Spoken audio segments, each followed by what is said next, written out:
Cell करना है इसके फ्यूचर्स को। स्टॉप लॉस होगा 630 का।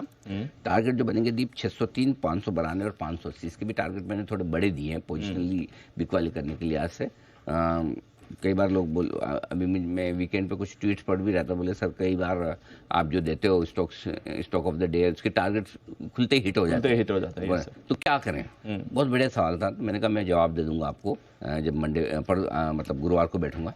सो देखिए, कोई स्टॉक कहाँ खुलेगा और टारगेट कहाँ हिट होगा, ये ना आपके हाथ में ना मेरे हाथ में। ट्रू। आपके हाथ में क्या है और मेरे हाथ में क्या है? मेरे हाथ में विश्लेषण करना है और लेवल सही निकाल के आपको देना है। आपके हाथ में क्या है? एक्शन।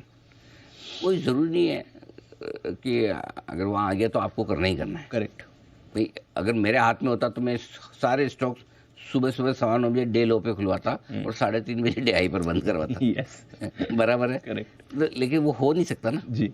करेक्ट। सो इसलिए अगर कोई स्टॉक टारगेट के ऊपर खुल रहे हैं, स्टॉप लॉस के नीचे खुल रहे हैं, तो छोड़ दीजिए, इग्नोर। रिस्क रिवॉर्ड रेशियो आपको देखना पड़ेगा कि फेवरेबल है कि नहीं। तो अगर कोई ज़रूरी नहीं है कि हो सकता है 5 में से 4 स्टॉक ऐसे जो ट्रेडेबल ना हो, पॉसिबल है।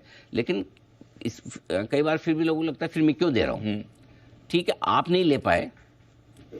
फॉर एग्जाम्पल अगर हेवल्स 50 रुपये ऊपर खुल गया, आई नो आप नहीं ले पाएंगे, लेकिन कम से कम जिसके पास है उसको तो गाइडेंस मिल रहा है ना। करेक्ट। सो अल्टीमेटली अच्छा समझो कोई शॉर्ट है और उसको भी समझना है तो क्या करेगा? लेवल्स तो समझ में आएंगे ना। सो ज़रूरी नहीं कि stock gap up gap down opening हो तो आपको ट्रेड करना ही है। ट्रेड करने से ज़्यादा इंपॉर्टेंट डिसीजन ट्रेड नहीं करने का है। आपको ट्रेड वहीं करना है जहां पर आपको लगे रिस्क रिवॉर्ड फेवरेबल है।